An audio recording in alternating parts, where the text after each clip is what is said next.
الحمد لله نحمده ونستعينه ونؤمن به ونتوكل عليه ونعوذ بالله من شرور أنفسنا ومن سيئات أعمالنا من يهده الله فلا مضل له ومن يضلله فلا هادي له وأشهد أن لا إله إلا الله وحده لا شريك له وأشهد أن محمدا عبده ورسوله أرسله بالهدى ودين الحق ليظهره على الدين كله ولو كره المشركون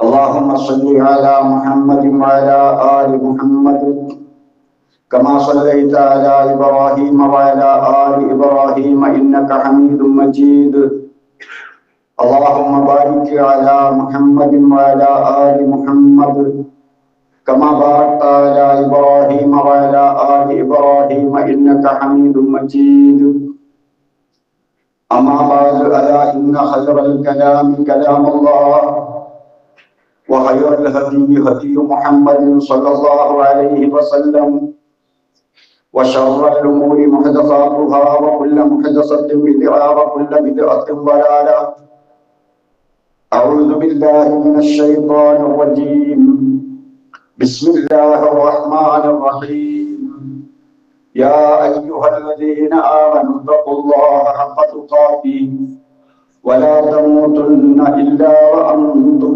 مسلمون اتقوا الله عباد الله സഹോദരങ്ങളെ സഹോദരിമാരെ അള്ളാഹുവിന്റെ വിധിവിലക്കുകൾ കൃത്യമായി മനസ്സിലാക്കി ജീവിതത്തിൽ പകർത്താൻ പരമാവധി ശ്രമിക്കണമെന്ന് എന്നെയും നിങ്ങളെയും ഓർമ്മപ്പെടുത്തുന്നു, വസിയത്ത് ചെയ്യുന്നു. അള്ളാഹു അതിന് നമ്മെ അനുഗ്രഹിക്കുമാറാകട്ടെ. മനം കവരുന്ന നല്ല മഴ പെയ്തുകൊണ്ടിരിക്കുകയാണ്. ഒരു സത്യവിശ്വാസിയെ സംബന്ധിച്ചിടത്തോളം മഴ എന്നത് വെറും ഒരു ബൗദ്ധിക പ്രതിഭാസമല്ല, മറിച്ച് മഴ കൊണ്ട് മുഅ്മിനാകും, മഴ കൊണ്ട് കാഫിറാകും, മഴ കൊണ്ട് സൽക്കർമ്മങ്ങൾ ചെയ്യാം, മഴ കൊണ്ട് കുറ്റകൃത്യങ്ങൾ ചെയ്യാം. ഇതെല്ലാം സത്യവിശ്വാസികൾക്ക് റസൂലുള്ളാഹി സ്വല്ലല്ലാഹു പഠിപ്പിച്ചിട്ടുണ്ട്. അപ്പൊ നമ്മൾ മഴക്കാലത്ത് മഴയെ സംബന്ധിച്ചൊരു ഇസ്ലാമിക വീക്ഷണത്തിലൂടെ മനസ്സിലാക്കണം. ഖുർആനിൽ അല്ലാഹു മഴയെ പറയുന്നത് ഒരു കൗനിയായ ആയത്തായിട്ടാണ്, പ്രകൃതിപരമായ ആയത്ത്. 3 വിധം ആയത്തുകളുണ്ട്. ഖുർആനിയായ ആയത്തുണ്ട്, കൗനിയായ ആയത്തുണ്ട്, താരിഖിയായ ആയത്തുണ്ട്. കൗനിയായ ആയത്ത് എന്ന് പറഞ്ഞാൽ അള്ളാഹുവിനെ മനസ്സിലാക്കാൻ ഈ പ്രകൃതിയിൽ അല്ലാഹു തആല ഒരുക്കി വെച്ച തെളിവുകൾ. നമ്മൾ അള്ളാഹുവിനെ സംബന്ധിച്ച് തൗഹീദ് റുബൂബിയ്യ വിശ്വസിക്കുന്നവരാണ്. റുബൂബിയ്യ എന്ന് പറഞ്ഞാൽ അള്ളാഹുവിന്റെ പ്രവർത്തനങ്ങൾ. ആ പ്രവർത്തനങ്ങളിൽ അള്ളാഹു ഏകനാണ്, അതുപോലെ മറ്റാർക്കും ചെയ്യാൻ കഴിയില്ല. അള്ളാഹുവിന്റെ വഹ്ദാനിയത്ത്, അവന്റെ ഏകത്വം, അവന്റെ കഴിവ്, അവന്റെ ഖുദ്റത്ത്, അവന്റെ ഹിക്മത്ത്, ഇതെല്ലാം ഈ പ്രകൃതിയിലുള്ള ഓരോ പ്രതിഭാസങ്ങൾ കാണുമ്പോഴും നമുക്ക് മനസ്സിലാക്കാൻ കഴിയണം. അങ്ങനെ നമ്മൾ അള്ളാഹുവിനെ പ്രകൃതിയിലൂടെ മനസ്സിലാക്കി കഴിഞ്ഞാൽ ആ അള്ളാഹു പറഞ്ഞതനുസരിച്ച് എങ്ങനെ ജീവിക്കാം, അതിന്റെ ഫോർമുല എന്താണ്? അതിനാൽ ആയാത്ത് ഖുർആനിയ, നാവ് കൊണ്ട് ഓതുന്ന, ചെവി കൊണ്ട് കേൾക്കുന്ന അള്ളാഹുവിന്റെ ആയാത്തുകൾ, ശരീഅത്ത്, അള്ളാഹുവിന്റെ അഹ്കാമുകൾ, വിധിവിലക്കുകൾ, അതാണ് ഖുർആനിലുള്ളത്. നമ്മൾ മനസ്സിലാക്കിയ അള്ളാഹുവിനെ, നമ്മൾ അറിഞ്ഞ അള്ളാഹുവിനെ, അവന്റെ വിധിവിലക്കുകൾ അനുസരിച്ച് ജീവിക്കുക, അതിനുള്ള ആയാത്തുകളാണ് ഖുർആനിയായ ആയത്ത്. അങ്ങനെ അള്ളാഹുവിന്റെ വിധിവിലക്ക് അനുസരിച്ച് ജീവിച്ചാലും അതിനെ ധിക്കരിച്ചാലും മനുഷ്യ ചരിത്രത്തിലുണ്ടായ സംഗതികളാണ് ആയാത്തു താരീഖിയ്യ. അതിവിടെ ദുനിയാവിൽ അള്ളാഹു അവശേഷിപ്പിച്ചു. പല സമുദായങ്ങളെയും എങ്ങനെ കൈകാര്യം ചെയ്തു എന്ന വിഷയം. ഈ 3 ആയാത്തുകളും നമ്മൾ കൃത്യമായി മനസ്സിലാക്കുകയും പഠിക്കുകയും ചെയ്യുമ്പോൾ നമ്മൾ ഒരു യഥാർത്ഥ വിശ്വാസിയായി മാറുന്നു.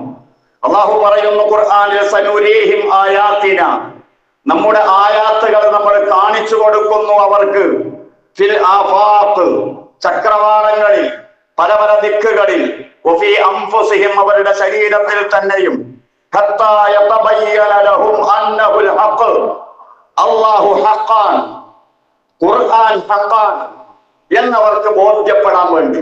അതിനായാത്തുകൾ. കുറെ കാലം മഴ കണ്ടു, അങ്ങ് മരിച്ചുപോയി, ഒരു കാര്യമില്ല. അള്ളാഹുവിന്റെ ആയാത്ത് മനസ്സിലാക്കി അള്ളാഹുവിനെ കണ്ടെത്തുന്നില്ലെങ്കിൽ ഇത് കണ്ടത് കൊണ്ട് വലിയ കാര്യമൊന്നുമില്ല. അങ്ങനെ മരിച്ചു പോകുന്ന ആളുകളെ നാളെ മഹ്ശറയിൽ അള്ളാഹു ഒരുമിച്ച് കൂട്ടുമ്പോ കണ്ണ് കാണൂല. അവരവസ്ഥ പറയുന്നുണ്ട് ഖുർആനിൽ അള്ളാഹു. അവരല്ലാഹുവിനോട് ചോദിക്കും, ഖാല ലിമ ഹശർതനി അഅമ, പടച്ചോനെ നീ എന്തിനെ എന്നെ കണ്ണ് കാണാത്തവനായി ഇവിടെ കൊണ്ടുവന്നത്? വഖദ് കുന്തു ബസീറ, എനിക്ക് കണ്ണ് കാണാമായിരുന്നല്ലോ, ഞാൻ ദുനിയാവിൽ നല്ല കാഴ്ചയുള്ള ആളായിരുന്നല്ലോ. അപ്പൊ അള്ളാഹുവിന്റെ മറുപടി അവനോട്, നിന്റെ കണ്ണെന്തിനാ ദുനിയാവിൽ വെച്ച് നീ ഉപയോഗിച്ചത്? ദുനിയാവിൽ അങ്ങ് ജീവിച്ചു കളയാൻ, അതിന് മാത്രം, അതിനല്ലേ കണ്ണുപയോഗിച്ചത്? അത് കഴിഞ്ഞില്ലേ? ഖാല കദാലിക അതത്ക ആയാതുന, അപ്രകാരം നമ്മുടെ ആയാത്തുകൾ നിന്റെ അടുത്ത് വന്നിരുന്നു. എന്നിട്ട് ഫനസീതഹ, അതിനെ നീ അവഗണിച്ചു, നീ മറന്നു കളഞ്ഞു. വകദാലികൽ യൗമ തുൻസ, അപ്രകാരം ഇന്ന് നിന്നെയും അവഗണിക്കപ്പെടുകയാണ്, മറക്കപ്പെടുകയാണ്. അപ്പൊ ആഖിറത്തിൽ കണ്ണിന് കാഴ്ച ഉണ്ടാകണമെങ്കിൽ നമ്മുടെ കണ്ണ് കൊണ്ട് ഇവിടെ വെച്ച് അള്ളാഹുവിനെ നമ്മൾ മനസ്സിലാക്കണം. മഴ കണ്ടിട്ട്, ഭൂമി കണ്ടിട്ട്, വായു കണ്ട്, ഈ പ്രകൃതിയിൽ അള്ളാഹു സജ്ജീകരിച്ചു വെച്ച പ്രതിഭാസങ്ങൾ കണ്ട് അള്ളാഹിനോട് നമ്മൾ പറയണം, റബ്ബേ ഇതിന് നിനക്കേ കഴിയൂ, ഇത് മുഴുവനും നിന്റെ സൃഷ്ടിയാണ്, നീ മാത്രമാണ് റബ്ബ്. അങ്ങനെ തൗഹീദ് റുബൂബിയ്യ ഉറപ്പിക്കണം. ഇത് കാണുന്ന സമയത്ത് അല്ലാഹു തആല ഭൂമിയുടെയും ആകാശത്തിന്റെയും ഒരു സൗഹൃദ ബന്ധത്തിൽ രൂപീകരിക്കുന്ന അതിമഹത്തായ ഈ മഴ എന്ന ആശയം, മഴ എന്ന യാഥാർത്ഥ്യം, അത് നമ്മളിങ്ങനെ അനുഭവിച്ചു കൊണ്ടിരിക്കുകയാണല്ലോ. നമ്മൾ കുടിക്കുന്ന വെള്ളം, ഉപയോഗിക്കുന്ന വെള്ളം ഒരിടത്ത് നിൽക്കുന്നതല്ല, അത് സദാ സഞ്ചരിച്ചു കൊണ്ടിരിക്കുന്നതാണ്. സകല സമയവും നമ്മൾ അതിനെ മലിനമാക്കിക്കൊണ്ടിരിക്കുന്നു. വീണ്ടും അല്ലാഹു അതിനെ ശുദ്ധീകരിച്ചു കൊണ്ടിരിക്കുകയാണ്. നമ്മൾ ഇന്ന് ഉപയോഗിക്കുന്ന വെള്ളം, നമുക്കിന്ന് പെയ്തിറങ്ങുന്ന വെള്ളം, ഒരു പക്ഷേ ഏതോ രാജ്യത്ത് അവരുടെ തടാകങ്ങളിലും കുളങ്ങളിലും പാടങ്ങളിലും പുഴകളിലും ഒക്കെ ഒഴുകി നടന്ന വെള്ളമാകാം. അവിടെ നിന്ന് ബാഷ്പീകരിച്ച് മുകളിലേക്ക് കൊണ്ടുപോയി വായുവിലൂടെ സഞ്ചരിപ്പിച്ച് ശുദ്ധജലമായി നമുക്ക് വർഷിപ്പിച്ചു തരുമ്പോ അതിലൂടെ റബ്ബിനെ മനസ്സിലാക്കിയിട്ട് റബ്ബിനോട് പ്രാർത്ഥിച്ചാൽ ആ പ്രാർത്ഥനക്ക് ഉത്തരണ്ട്. മഴ പെയ്യുന്ന സമയത്ത് പ്രകൃതിയുടെ ഈ പ്യൂരിഫിക്കേഷൻ പ്ലാന്റ് കൃത്യമായി നമ്മൾ മനസ്സിലാക്കണം. എത്ര സുന്ദരമായിട്ടാണ് അല്ലാഹു തആല അതിനെ പ്ലാൻ ചെയ്തിരിക്കുന്നത്. ഭൂമിയിൽ നമ്മൾ കാണുന്ന വെള്ളത്തിന്റെ 97% മലിനജലമാണ്, അഥവാ ഉപയോഗിക്കാൻ പറ്റാത്തതാണ്. ഒന്നുകിൽ ഉപ്പുവെള്ളമാണ്, ഓവുചാലുകളിലുള്ള മലിനജലമാണ്, രോഗാണുക്കൾ കലർന്ന വെള്ളമാണ്. അതിനെ ബാഷ്പീകരിക്കപ്പെടുന്ന സമയത്ത് വെറും വെള്ളം മാത്രമാണ് അല്ലാഹു ശുദ്ധീകരിച്ചു കൊണ്ടുപോകുന്നത്. മേലേക്ക് കൊണ്ടുപോകുമ്പോ ഉപ്പില്ല, അതിൽ രോഗാണുക്കളില്ല, അതിന് മലിന വസ്തുവില്ല, വെറും തനി വെള്ളം. അത് ബാഷ്പീകരണത്തിലൂടെ അല്ലാഹു തആല മേലേക്ക് വാതക രൂപത്തിൽ കൊണ്ടുപോകുകയാണ്. സുബ്ഹാനല്ലാഹ്. ഓർമ്മിക്കുമ്പോൾ സുജൂദിൽ നിന്ന് എഴുന്നേൽക്കാൻ എങ്ങനെ നമുക്ക് കഴിയും? ഇതെന്ത് സുന്ദരമായ ശുദ്ധീകരണ പ്രക്രിയയാണ്. നമ്മളിവിടെ മലിനമാക്കിക്കൊണ്ടിരിക്കുമ്പോ ശുദ്ധജലം തീർന്നു പോകും, വീണ്ടും അത് ഉൽപ്പാദിപ്പിക്കുകയാണ് റബ്ബ് സുബ്ഹാനഹു വ തആല. എന്നിട്ട് കാരുണ്യത്തിന്റെ മഴ നമുക്ക് വർഷിപ്പിച്ചു തരികയാണ് വാതക രൂപത്തിൽ. അത് മേലേക്ക് കൊണ്ടുപോകുമ്പോ എന്നാൽ പിന്നെ അങ്ങ് സൂര്യനിലേക്ക് ഉയർന്നു പോകണ്ടേ? ഇല്ല. ഒരു പ്രത്യേക ഉയരത്തിലെത്തുന്ന സമയത്ത് അവിടെ വായുവിനെ തണുപ്പിച്ച് അള്ളാഹു അവിടെ വെച്ച് ഘനീഭവിപ്പിക്കുകയാണ്, അതിനെ മേഘമായി രൂപാന്തരപ്പെടുത്തുകയാണ്. അതീവ സൂക്ഷ്മമായ കണികകളായി ഭൂമിയുടെ ഗുരുത്വാകർഷണം കൊണ്ട് താഴേക്ക് വരാത്ത വിധം അതിനെ അവിടെ മേഘങ്ങളായി അല്ലാഹു സുബ്ഹാനഹു വ തആല സജ്ജീകരിക്കുകയാണ്. ഇന്ന് ആധുനിക ശാസ്ത്രം വളരെ വികസിക്കുകയും അതുപോലെ സാറ്റലൈറ്റിലൂടെയും മറ്റും മേഘത്തിന്റെ രൂപീകരണങ്ങളെല്ലാം കൃത്യമായി മനസ്സിലാക്കിയിട്ട് പഠിപ്പിക്കപ്പെടുന്നുണ്ടെങ്കിൽ അതെല്ലാം വിപുലീകരിക്കപ്പെടുന്നതിന് മുമ്പ് സ്കൂളിൽ പോകാത്ത മഹാനായ റസൂലുള്ളാഹി സ്വല്ലല്ലാഹു അലൈഹി വസല്ലമയുടെ നാവിലൂടെ സൂറത്തുൻ നൂറിൽ അല്ലാഹു തആല വളരെ വ്യക്തമായി ആ മഴയുടെ രൂപീകരണത്തെ സംബന്ധിച്ച് നമ്മോട് പറഞ്ഞു തരികയാണ്.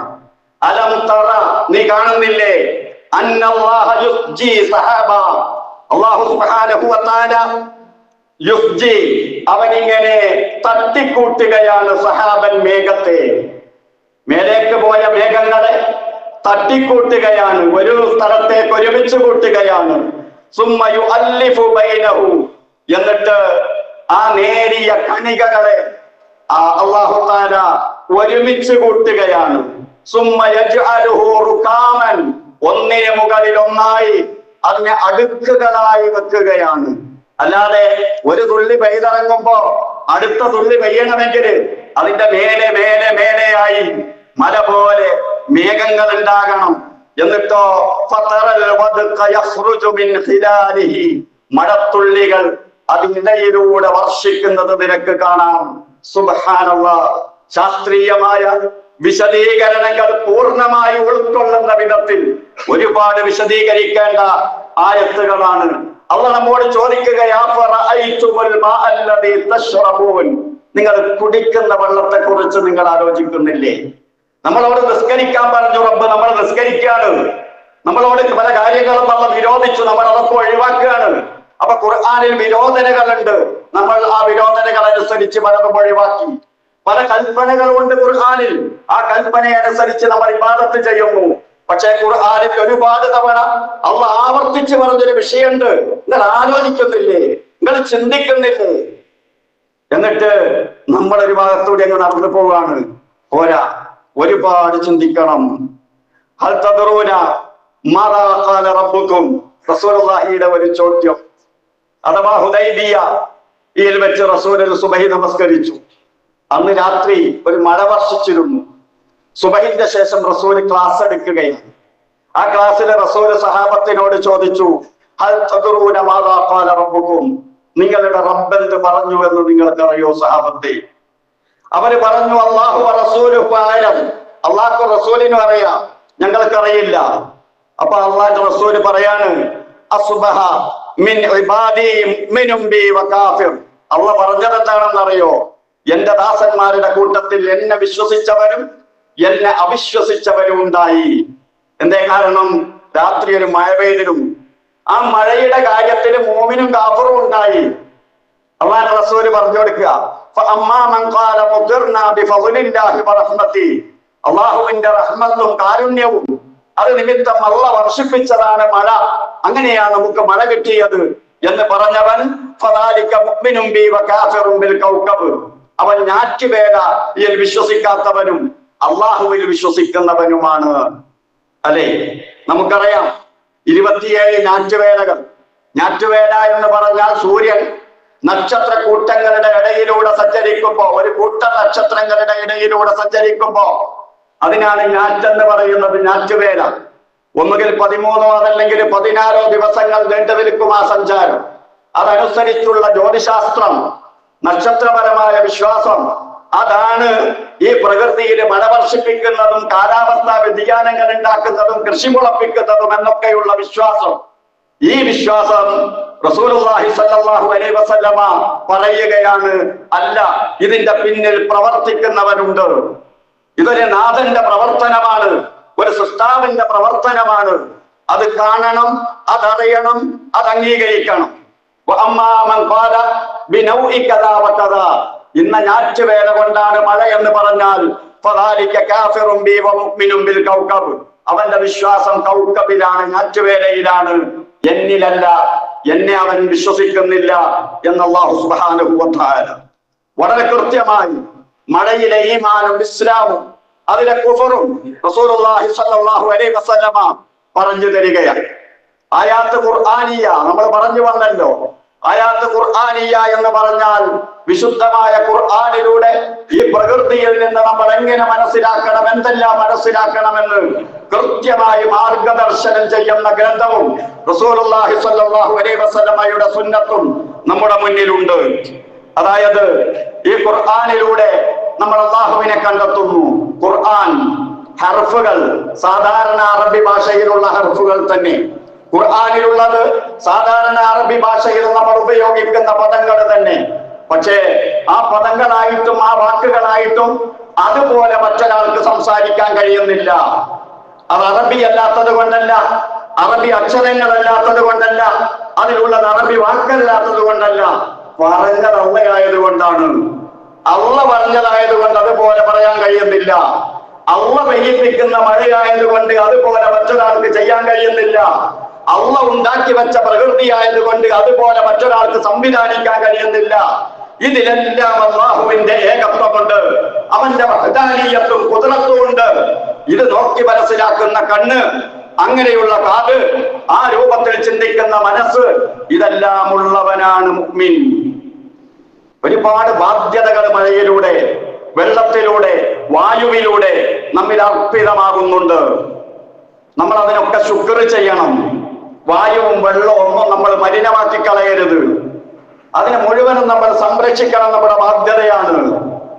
വായു മലിനീകരണം എത്ര ചെറുതും റസൂലുള്ളാഹി വിരോധിച്ചത് നമുക്ക് കാണാൻ കഴിയും.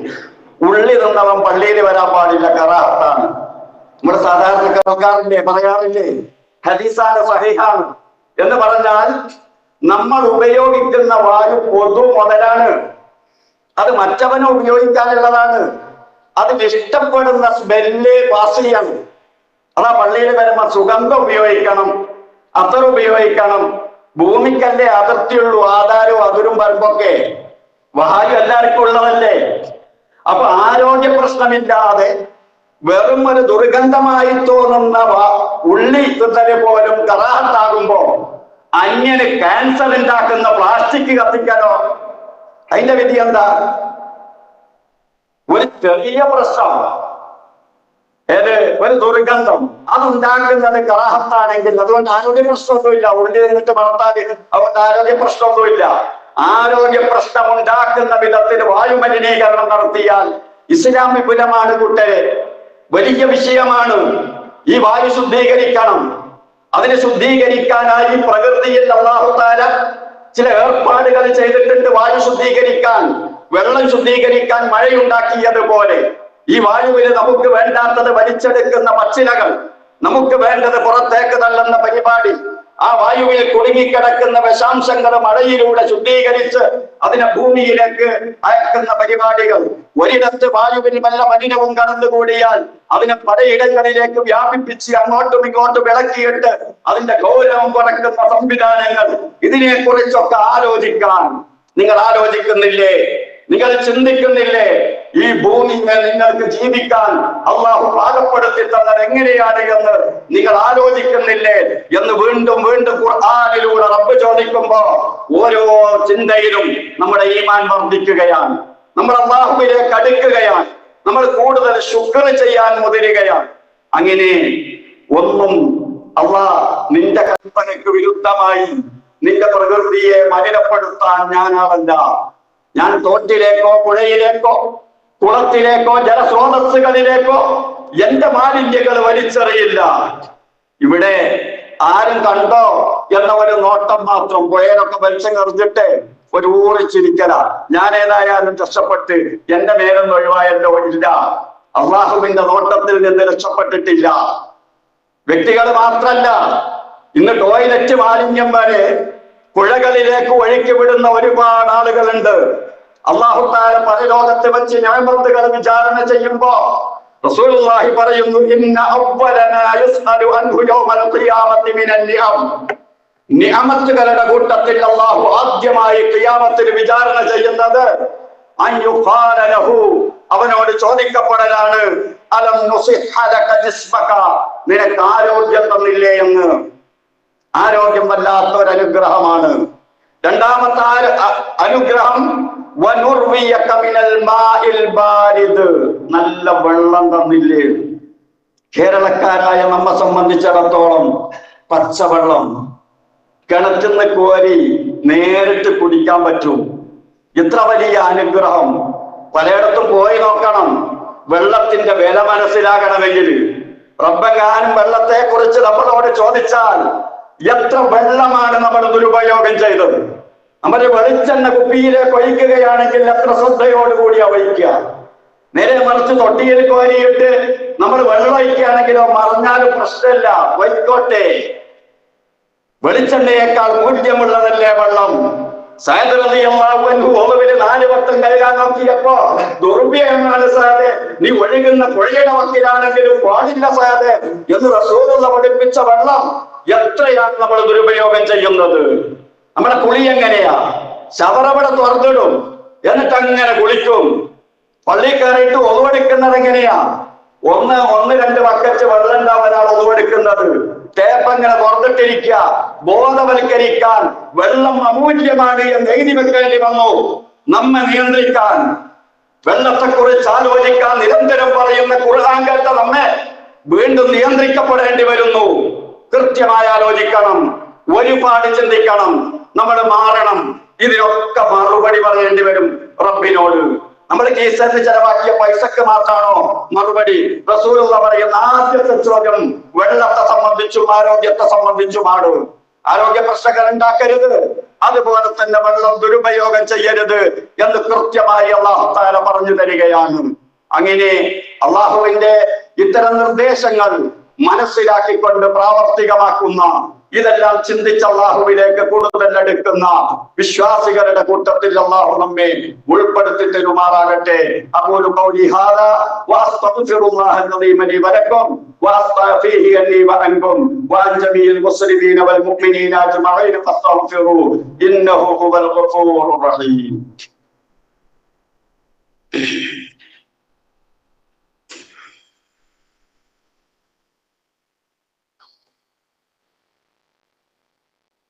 അൽഹംദുലില്ലാ